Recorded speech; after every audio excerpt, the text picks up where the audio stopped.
Hey everyone, it's Crystal here. So how can you deal with noise intolerance when you're burnt out?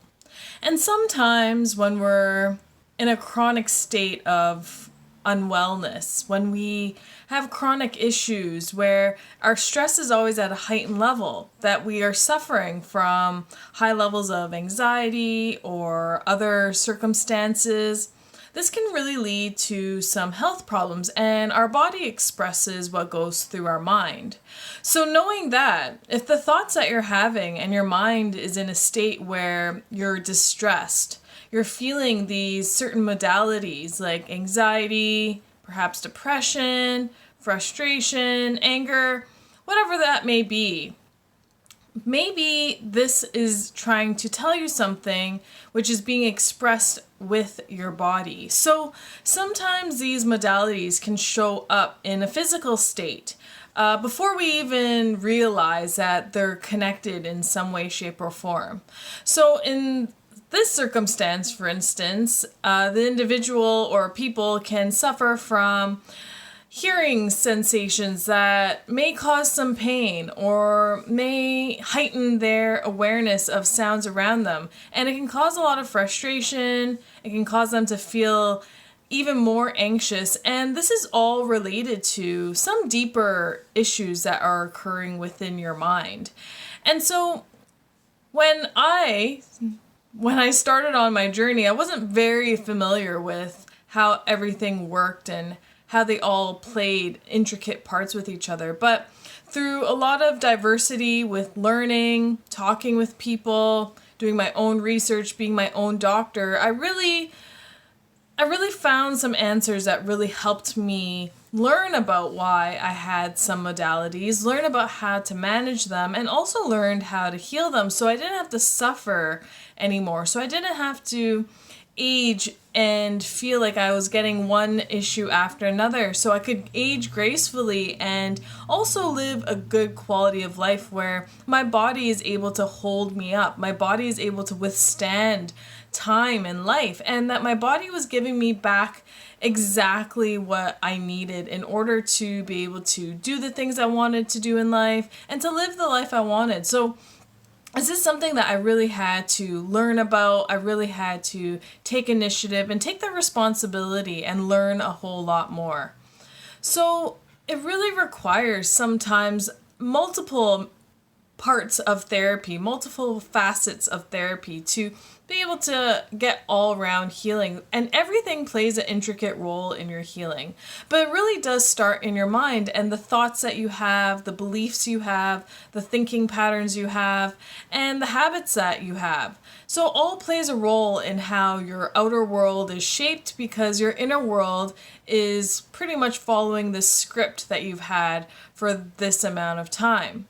So when you notice, perhaps for some situations, anxiety, and it's such a quiet, silent killer, it can really take away a lot more from us than we really are aware of.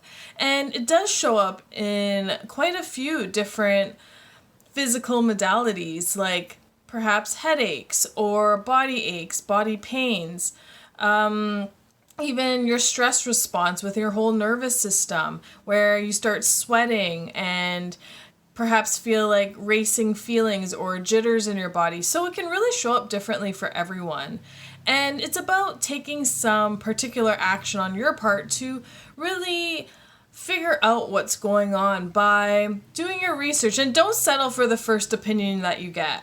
I never did. I did, and then I realized that was a mistake. So I always go for a second, third, fourth opinion, and I see different people and try to explain to them what I've learned through my journey and see if perhaps they as well resonate with the same conclusion or same hypothesis. So this is something that requires some deeper digging on your end, and starting with just noticing what's going on and maybe even just making a list, making some sort of way to track it, to put it down on paper, to really notice how it started, when it started, and how long you've had it, and the different types of things that you may feel with it. And this will really help yourself as well as somebody really pinpoint what's going on. But truly, your thoughts are a system where they send these signals to your body. They send vibrations throughout your body, and it's responding to whatever's going in your head.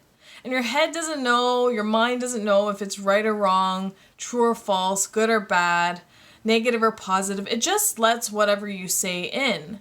So you could be telling yourself some things that are completely exaggerated or uncalled for or unnecessary. Or maybe you're telling yourself things that you're truly feeling, but maybe to a degree where it's emphasized and stressing you out to the point where now you're feeling stressed and anxious about different parts of your life, and it starts bleeding in to parts of your life.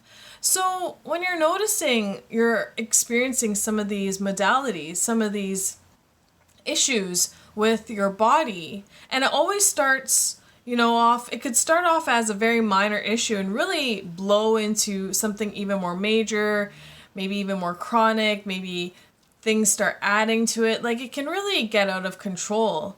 And once you're able to control your mind, control how things affect you, control your thoughts, control how you interpret things, how you respond to things, how you see things, then you can change the way you behave, change the way you respond, change the way you act, change the way these things affect you.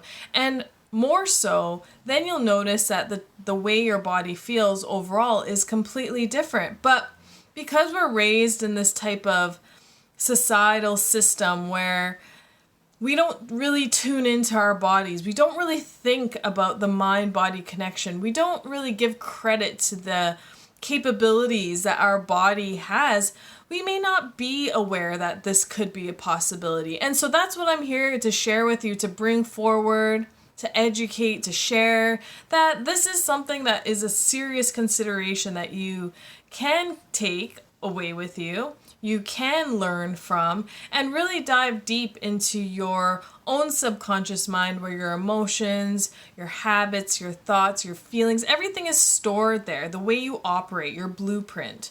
And it's possible to rewrite your blueprint so you don't have to keep living life in this way where maybe you didn't choose to. Maybe it was imposed upon you. Maybe through different experiences you kept developing all these defense mechanisms or response tactics, and this is where you are right now. But it doesn't have to be that way all the time. And anxiety can definitely be mitigated and managed to a way where it doesn't take away from your life. It won't rob you from a good quality of life, of true overall health and wellness. So if you're feeling these sensations, in this case, a pain in your ear, it is related to something that's going on deeper within your mind, but expressing itself in a way where it's trying to get your attention, it's trying to let you know that something's wrong, the alarm bells are going off, there's trouble in paradise, and for you to really take note and really nurture, take action to nurture your mind and nurture your body so it can give you back exactly what you expect of it and more. So I hope you're able to get some value out of that today. I'll see you soon.